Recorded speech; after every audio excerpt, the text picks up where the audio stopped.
Okay, so it goes on getting worse. First, Dinesh says people like me who will say that Jesus didn't maybe exist will never concede that, say, Socrates didn't. I produce my own book. I say that this is the first concession I make, but it doesn't matter because we don't say of Socrates that he had miraculous powers, that if you don't believe in what he said, you'll go to hell or heaven and so forth.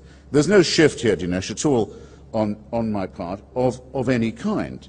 As to the historicity of it, or the reality of it, let's take something that for some reason Christians think is important, which I conceded. I said it could have been true, it wouldn't make any difference to me, the virgin birth.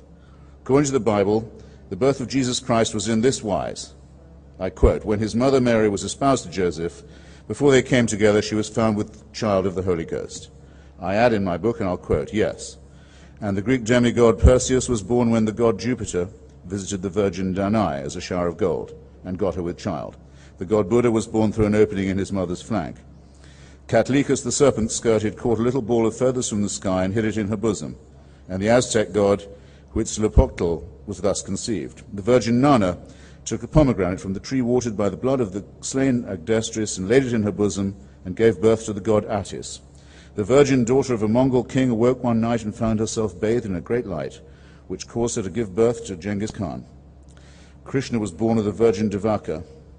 Horus was born of the virgin Isis. Mercury was born of the virgin Maya. Romulus was born of the virgin Rhea Silvia."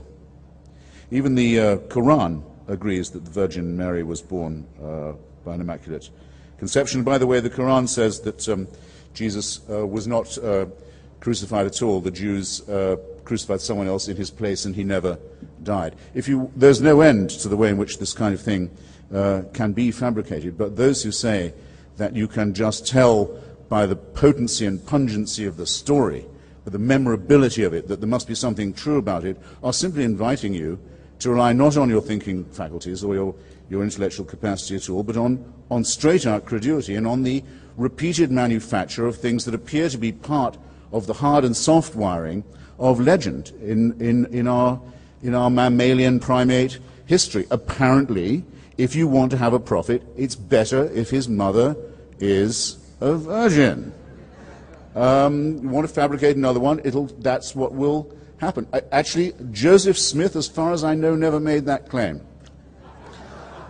But I think Mrs. Smith was well enough known to the local newspaper reporters of the greater New York area, in which you can read up the whole history of that family, to make it rather unlikely that thing could be sold. Now,